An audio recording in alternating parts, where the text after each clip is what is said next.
Ever wonder why 95% of leads do not convert?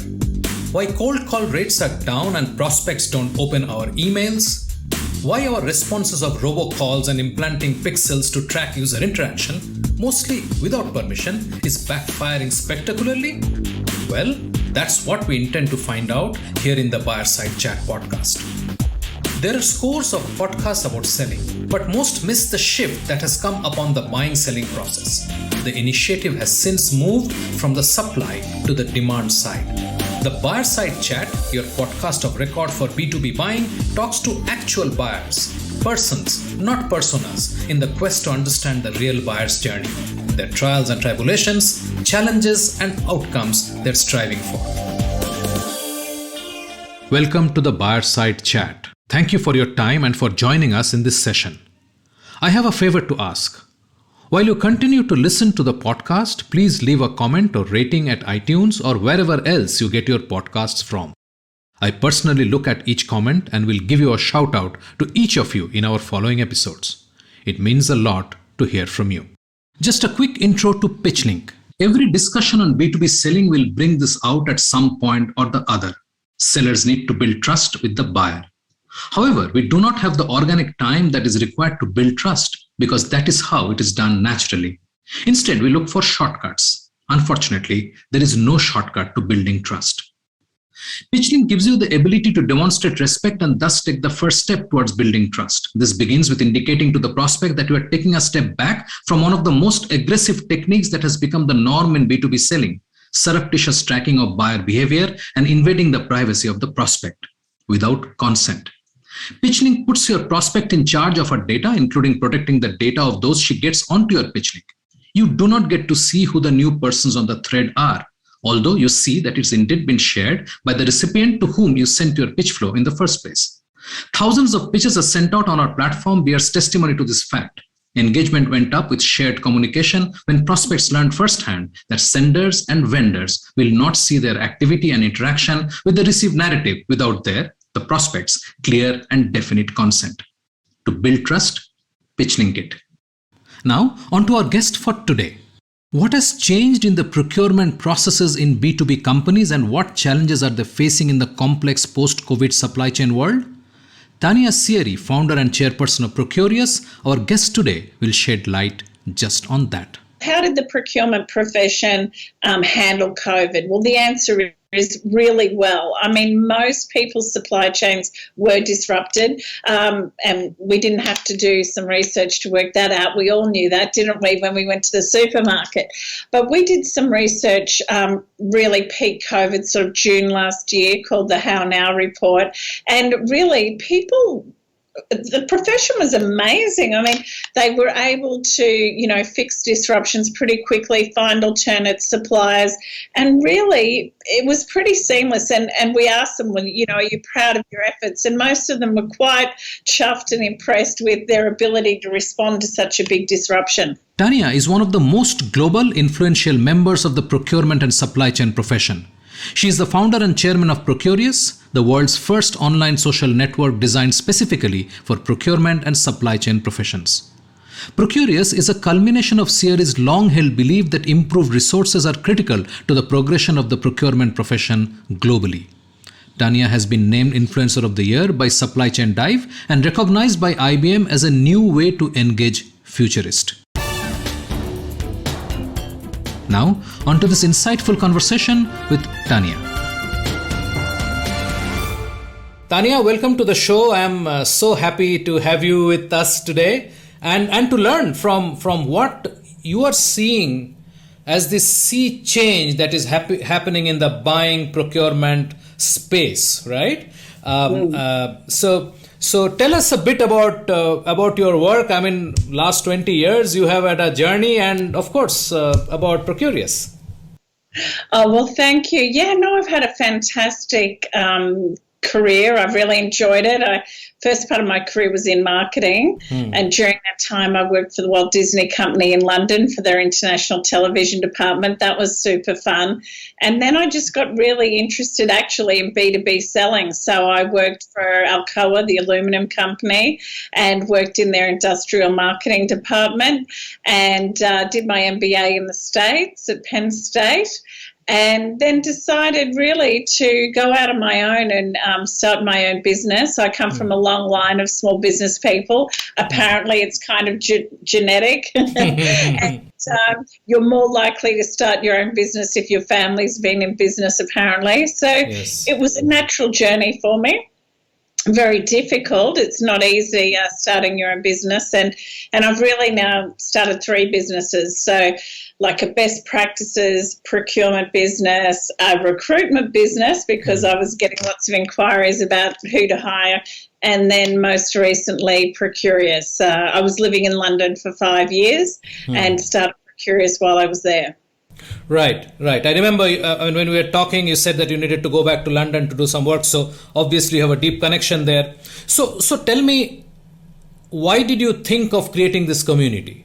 I mean, it's very well represented, 38,000 people.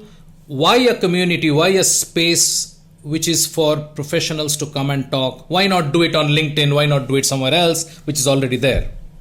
Yeah, exactly. Well, look, I think it really started when I was working in North America and for Alcoa. We used to bring all the business units together, 28 divisions, the CPOs from each division, just when we first started leverage buying really globally. And you could see the value that those CPOs got out of those meetings, even though they begrudgingly came along because headquarters wanted them to be there.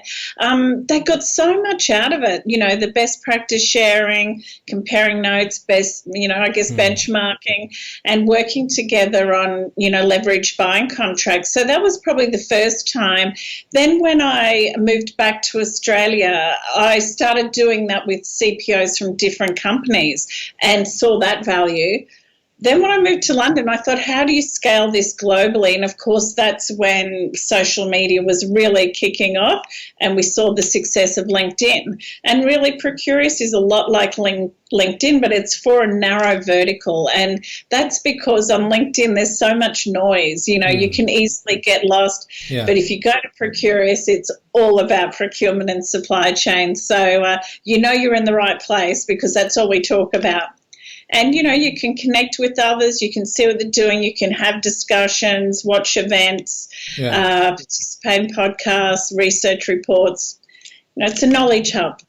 Tell me a little about how you got started with Procurious. I mean, it's not easy to get many people involved because everybody is in multiple networks and there are all kinds of networks. So it's difficult to get people in. So what did you do really? Look, we've taken... it's certainly taken us 7 years to get to 38,000, and I guess I've just taken a very, what I would call, honest and legitimate approach. We haven't really spent that much on marketing the brand, but what we have done is invested a lot in content. So, we publish a daily blog, we're constantly talking, we have these big ideas summits. So I think, what we have now is a really strong foundation that we can build other services on top of. But I'd say it's a very authentic kind of there's not too many, bells and whistles with our marketing. However, I think we are seen to be very innovative. It definitely is a fresh face for procurement and supply chain. And I think people have found that refreshing. So starting with Alcoa, where you were into B2B selling, to Procurious, which is on the other, so to say, the other side of the table. I don't really believe it's a table which has two sides. I imagine it as more like a round table around which everybody is sitting, nobody's against each other and so on.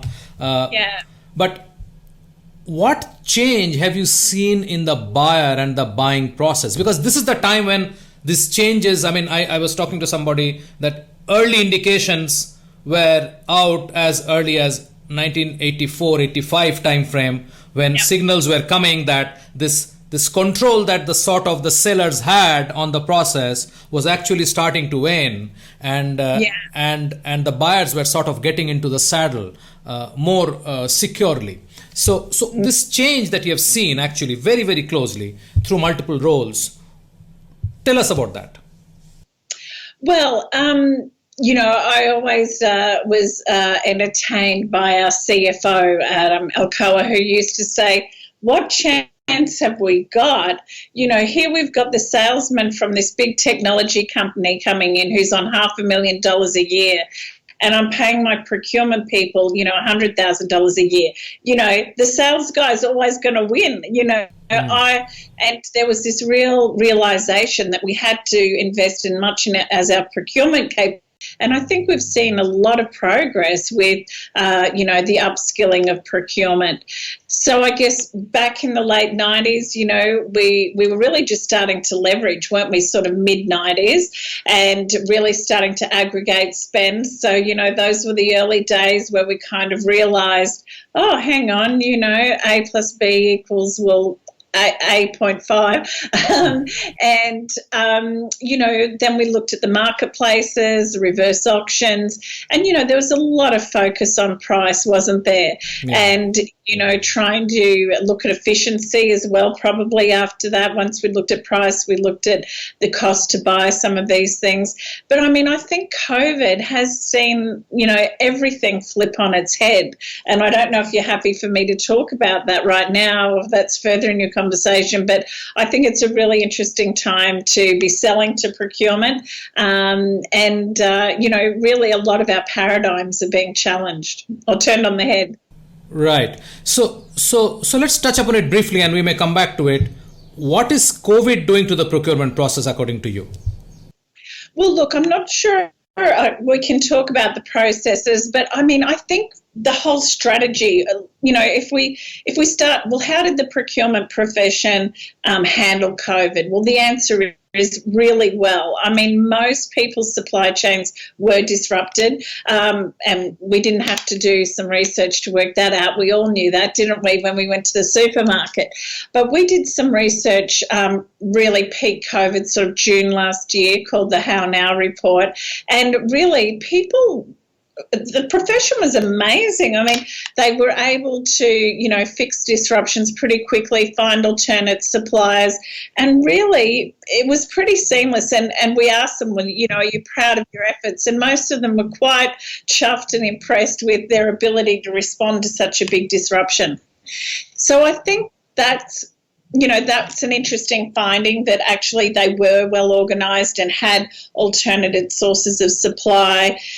We didn't really have the cash crisis that we thought we would have, so, the liquidity issue wasn't a big deal.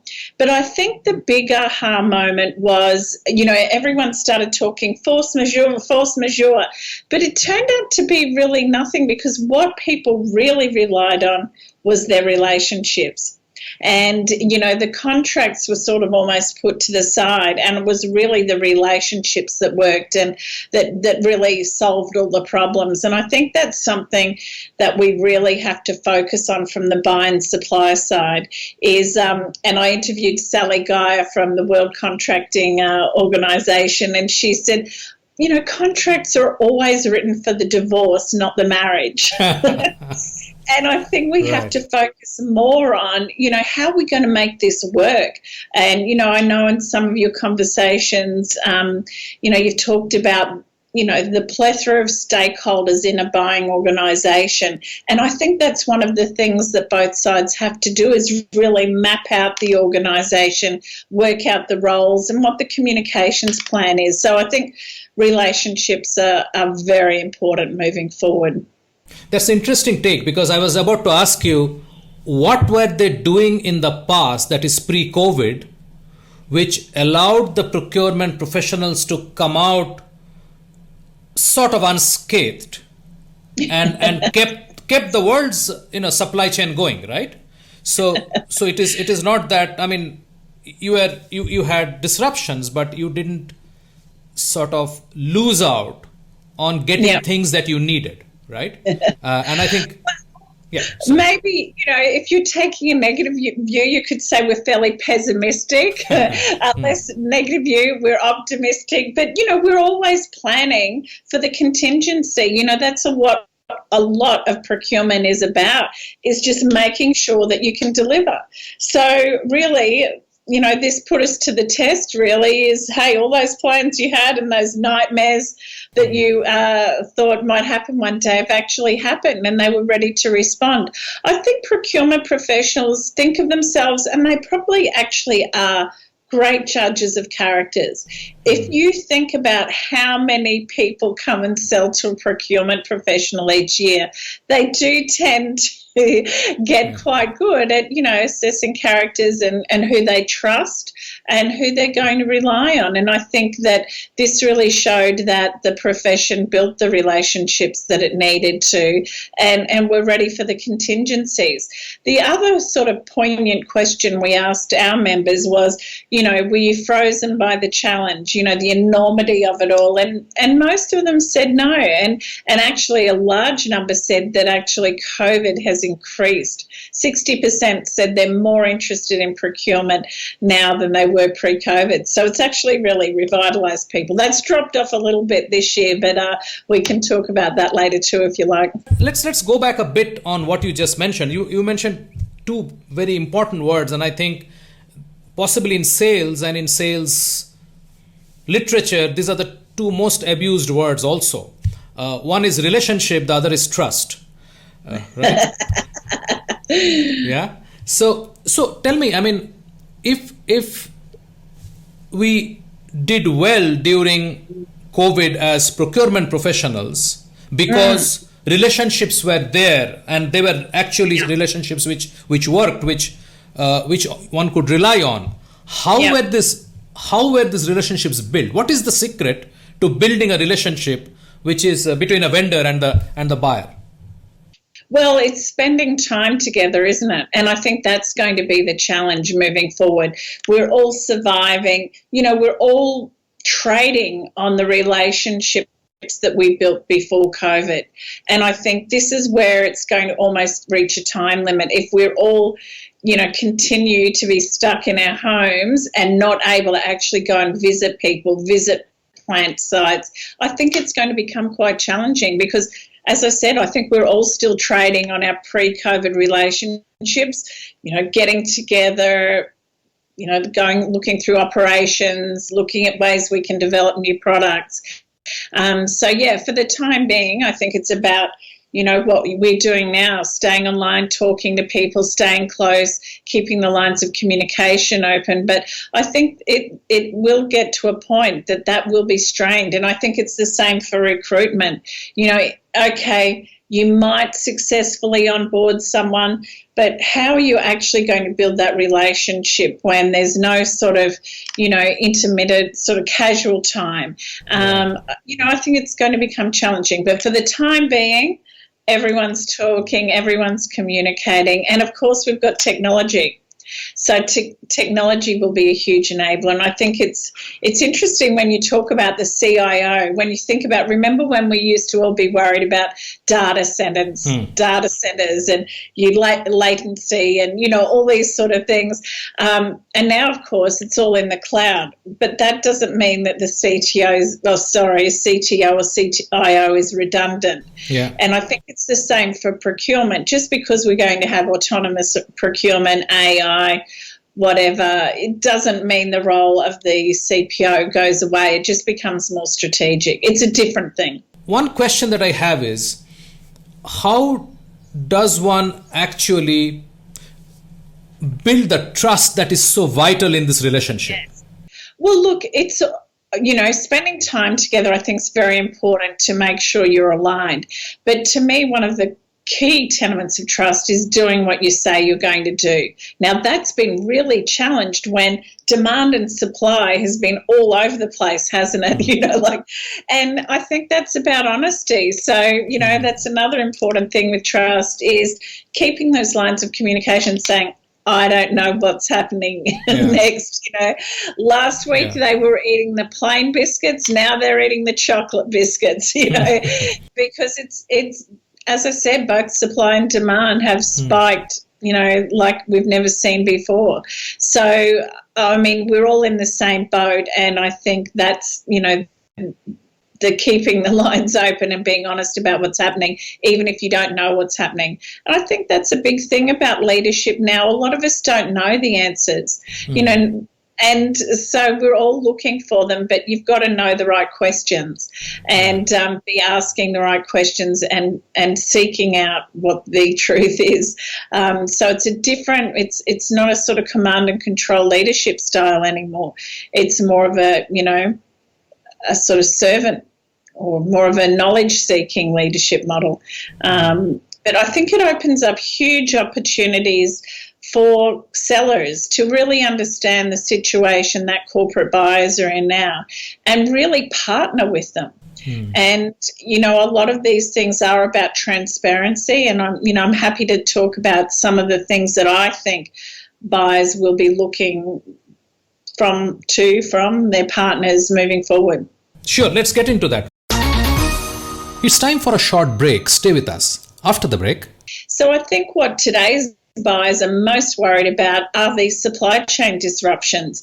So they want to know that their suppliers actually know what's happening in their tier 2, tier 3, 4, 5 supply chains, so that if they are geographically sort of concentrated somewhere or there's some weak link in the chain, that the buyer, that there's openness about that and that the buyer understands. So if they're sitting there and they see there's been a tsunami somewhere, they go, oh, that's going to impact me. You are listening to a Business Podcast Network original. Podcasting is the fastest growing content marketing opportunity, which is untapped. We can help you craft your audio strategy and help leverage the wide reach and easy streaming capability that the smartphone penetration provides. It is easy, it is powerful and personal. Talk to us to find out how podcasting can help you build your brand and reach out to your targets like never before. Write to us at bpn@bizcast.in. That is bpn@bizcast.in. Business Podcast Network. Podcasts end to end. Welcome back. I'm Shubhanjan Sarkar, your host for the Buyer Side Chat and founder of Pitchling, the buyer-seller engagement platform. Let's dive right back into this episode from where we left it. What is the current mindset and what are they going to look forward to? Yeah, well, look, visibility and transparency, which kind of, you could wrap up into honesty, but it's a very different thing. I mean, I guess visibility is pretty binary, isn't it? You've either got it or you haven't. So I think what today's buyers are most worried about are these supply chain disruptions. So they want to know that their suppliers actually know what's happening in their tier 2, tier 3, 4, 5 supply chains, so that if they are geographically sort of concentrated somewhere or there's some weak link in the chain, that the buyer, that there's openness about that and that the buyer understands. So if they're sitting there and they see there's been a tsunami somewhere, they go, oh, that's going to impact me.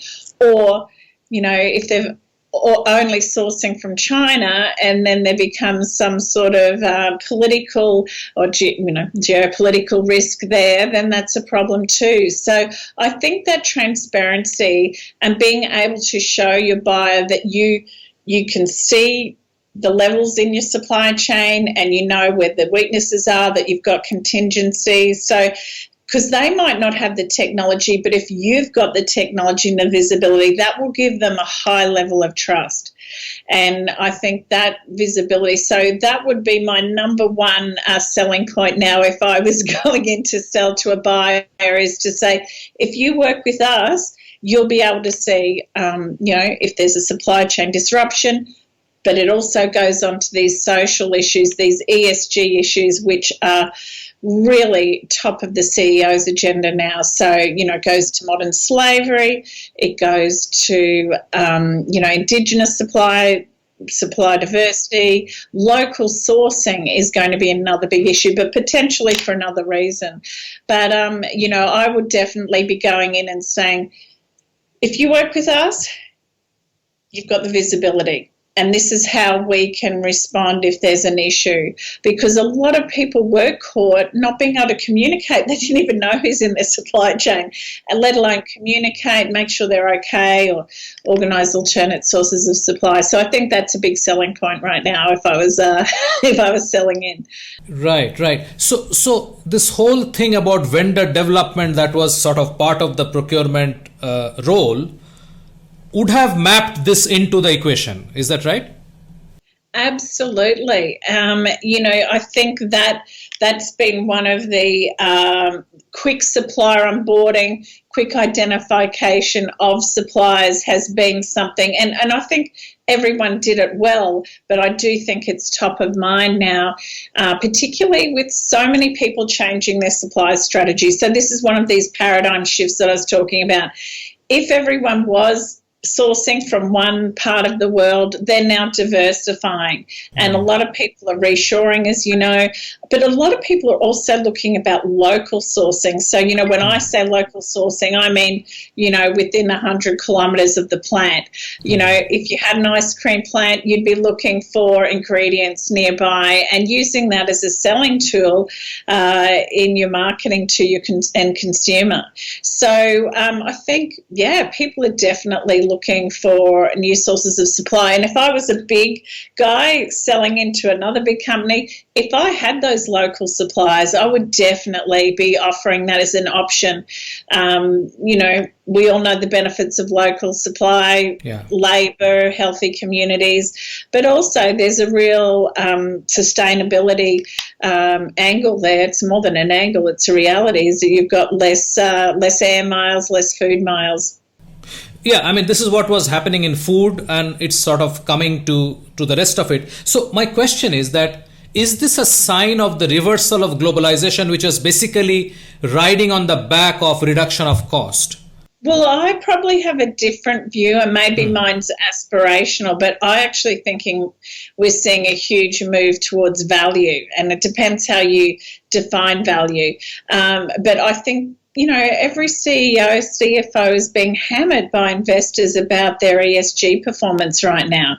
And so that's something that every seller out there should be bringing to the table and saying, look, here's our sustainability credentials. This is what we're doing. This is the visibility, or, this is what we can bring to you. Here's our carbon offset program, or whatever it is. They need to have that forefront in their discussions with corporate buyers, because once again, then as a partnership, they can take that forward to the C-level. But I don't always think there has to be a big compromise on cost. We saw this when we first started using social enterprises. People used to say, oh, it's the right thing to do. But actually, most social enterprises now are really cost competitive. And I think that we'll see the same. I know with local sourcing, a lot of buyers I've been talking to have been pleasantly surprised that buying local actually hasn't cost them a lot more. And in fact, if you look at the total cost, which is lead times, holding inventory and what have you, it's actually been quite a good option. So it might be a good time for us all to look at, the real cost of doing the right thing and look at what's happening. And, of course, the cost of a disruption, well, we know how much that costs now, don't we? So, Tania, it appears that you are quite passionate about this point. So let's break it down a little more. Common wisdom is that if you go to a distant place, say in our context, China, you can buy things cheap. The basic premise was that you could do it cheap and you can sell it cheap. Country sourcing, yeah. Right? How does that sort of map into what you are saying, that if you are trying to localize the production, and by the way, that cheap component came primarily from wages, right? Yes. So you basically, China could pay 1/10 of what you would pay possibly somebody in Brisbane or in Toronto or wherever, and that's why the cost difference and the carbon footprint and the delay in shipment and the advanced planning and whatever, all those costs sort of still made it viable, right? So that was the logic. So according to you, localization is actually very competitive. Would you like to sort of elaborate on that? Well, I think people are looking more at the total cost of ownership and the total value. Say, for example, if I've got a mining community in a remote area, yes, I could save a few pennies here and there on, different products or services if I imported them from overseas. But if I can manufacture it locally, I can say to my employee, oh, well, your partner can get a job in our area. So we're actually a more attractive, employment proposition, and actually they need the labour. The labour is worth more to them than the penny on the washer. Not that you can make washers locally. So I think a lot of companies are looking at the big picture here and saying, well, hang on, I need to create local employment so that I'm seen as an employer of choice. People can move here. One family member can work at the mine. The other family member can get a job in town versus, oh, well, really, there's nothing for your partner to do here and there's no schools and there's no. So there's that example. Then there's also the benefit of supporting, previously marginalised groups and the value that can bring and strengthen a community as well. So I really do think people are wake up now to the total cost of ownership, if you like, and stock prices too now are being determined on, well, how environmentally sustainable was it for you to fly that from a foreign country out here when there's someone right next door who's making it who wouldn't have used any fuel to get here. So, there's a lot of factors at play here, and I think that's what makes it such an interesting time to be in procurement and supply and to be selling into them, because these are really complex decisions people are making, and it was almost easy when we were just like price times volume equals X. Now it's about what is the total impact of this. These are multivariable decisions that, that we actually do need AI to help us make these decisions. That's what I was joking. Actually, the more human we become, the more we're going to need technology, because these are really complicated decisions that need a lot of input to make the right decision. And I haven't even talked about modern slavery in there. Right, I know. That's a big one, and I think we should at some point do have a chat on that, because well, that's the purpose of platforms like these, right? So that's where we talk about this. So going back to your point, if I'm trying to sell to a procurement professional today, I'm trying to sell into a big business today, what should be my positioning? How do I position my brand?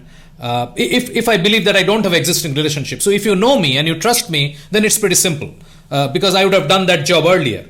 But today, when you are possibly meeting me for the first time, what is it that I'm supposed to do?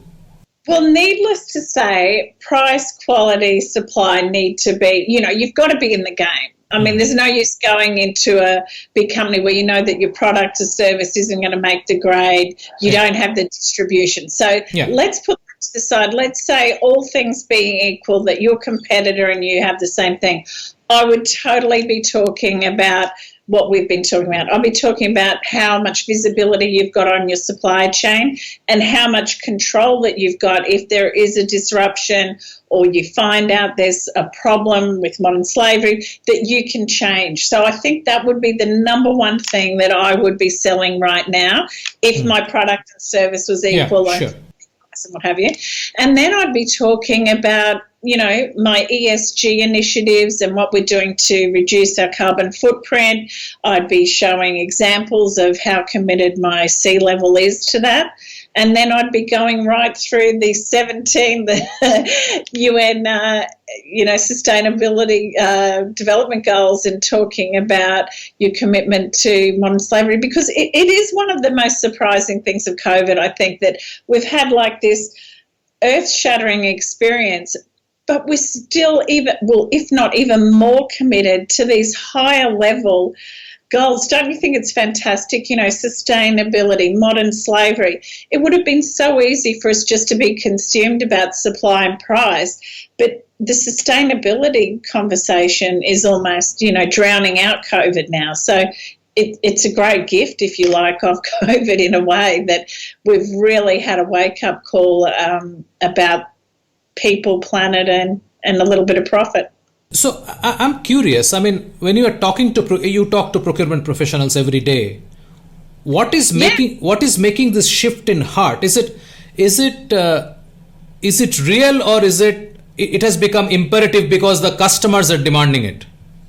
Well, I also talk to a lot of CFOs. So we've got a CFO roundtable as well. And it's coming from consumers. And stockholders. That's where all this concern about ESG is coming from, is that, people are voting with their investment dollars and their grocery dollars. They want, and, we have a lot of, we've got a young man, Cenk Oz, who talks from Thread Media, and he's sort of a Gen Z, and this is the way the next generation is going to buy. I mean, they're looking at labels, they're looking at your footprint. So it's really coming from the source. It's coming from your ultimate customers, investors, and then everyone else is responding. So it's not just procurement on its own, going off and doing this, but I think that they will welcome a conversation that leads on some of these issues and gives them, the ability to sleep at night. Right. We're not just a sole supplier out of, one country. We've got multiple sources. We know who's in our supply chain, and yeah. Yeah. So how does a seller today, you mentioned about mapping the organization earlier in this discussion. How does one go about doing that? How open are procurement professionals?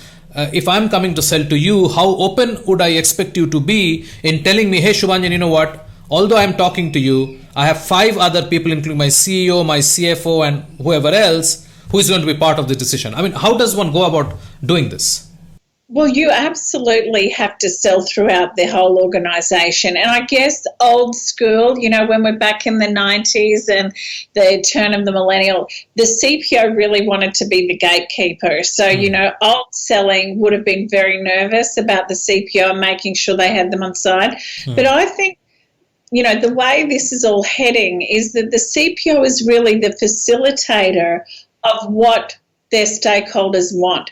So it's not up to the CPO to make the decision about what a division wants.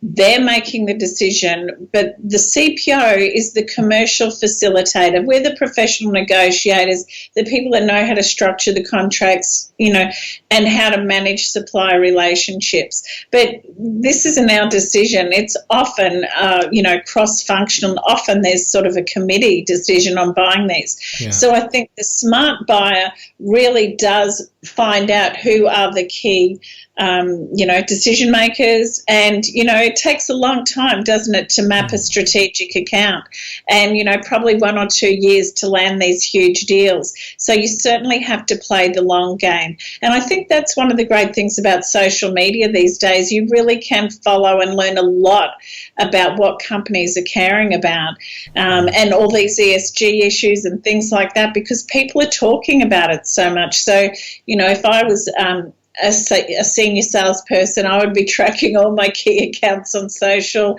and being able to have those conversations about the things that, they care about. So, I think it's critical to map the organisation. But, I think the CPO is very important, but just one of your key stakeholders. I mean, also, they're the one you'll probably be negotiating with, so you probably want to keep them on side.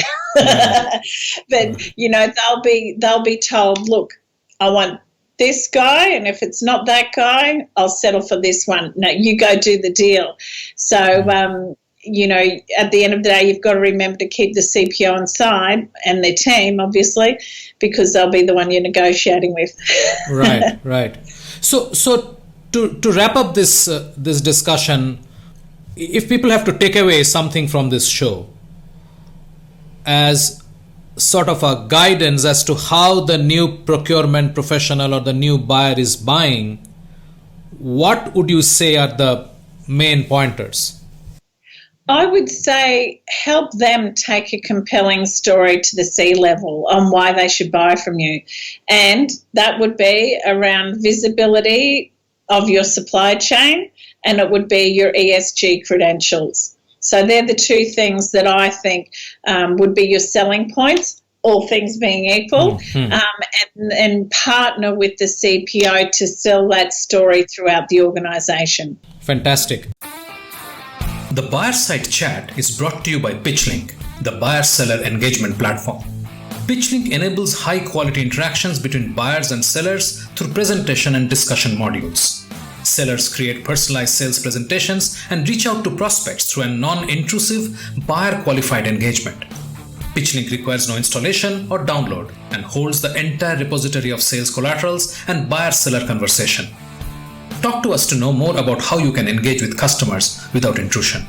Call us on 650-847-5884.